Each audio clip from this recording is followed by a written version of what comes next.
प्रधानमंत्री नरेंद्र मोदी हाल ही में एक दिवसीय दौरे पर यूक्रेन गए थे। 2022 में शुरू हुई यूक्रेन और रूस की लड़ाई के बाद ये पहला मौका था जब पीएम मोदी यूक्रेन पहुंचे हो।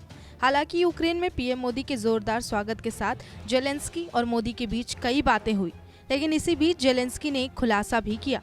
जेलेंस्की ने दोनों देशों के डिप्लोमेट्स और मीडिया के सामने ये साफ कर दिया कि रूसी राष्ट्रपति व्लादिमीर पुतिन भारत या भारत के किसी भी नेता का सम्मान नहीं करते।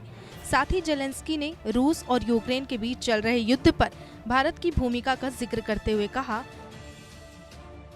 भारत का रूसी अर्थव्यवस्था पर खासा प्रभाव है। रूस से कई देशों ने तेल खरीदना बंद कर दिया, लेकिन भारत का बाजार अब भी खुला है। अगर भारत भी रूस से तेल खरीदना बंद कर दे तो इससे युद्ध समाप्त हो जाएगा।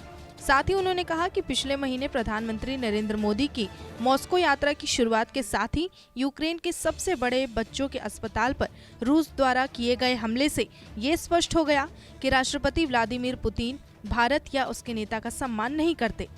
जेलेंस्की ने कहा, भारत का वैश्विक प्रभाव है, रूसी अर्थव्यवस्था पर बहुत बड़ा प्रभाव पड़ा है। हालांकि जानकारी के मुताबिक जेलेंस्की ने कहा कि उन्होंने रूस से भारत की तेल खरीद के बारे में मोदी के साथ खुलकर बात की।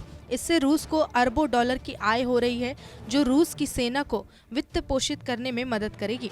हालांकि दूसरी ओर पीएम मोदी ने यहां राष्ट्रपति जेलेंस्की के साथ व्यापक वार्ता की और यूक्रेन तथा रूस के बीच जारी संघर्ष का समाधान निकालने के लिए एक दूसरे से बातचीत की जरूरत पर बल दिया। उन्होंने कहा, भारत शांति के हर प्रयास में सक्रिय भूमिका निभाने के लिए तैयार है। दोनों देश जल्द से जल्द जैसे ही मौका मिलता है एक साथ बैठें और विवाद को सुलझाकर शांति स्थापित करें। उन्होंने कहा कि हमें इस दशा में बिना समय बर्बाद किए आगे बढ़ना चाहिए। दोनों पक्ष साथ बैठकर इस संकट से निकलने का समाधान तलाशें। मैं आश्वासन देता हूं कि भारत शांति स्थापित करने में अहम भूमिका निभाने को तैयार है। पीएम मोदी ने यह भी कहा कि अगर मैं इसमें कोई व्यक्तिगत तौर पर अहम भूमिका निभा सकता हूं, तो वो भी दोस्त के तौर पर निभाने के लिए तैयार हूं। वहीं आपको बताते चले, रूस ने 24 फरवरी 2022 को यूक्रेन पर हमला किया। तब से लेकर अब तक दोनों देशों के बीच युद्ध जारी है।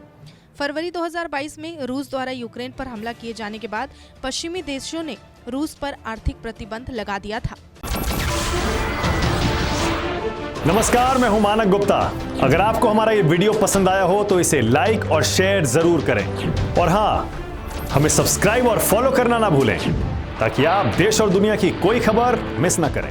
तो जुड़े रहिए हमारे साथ और देखते रहिए न्यूज़ 24।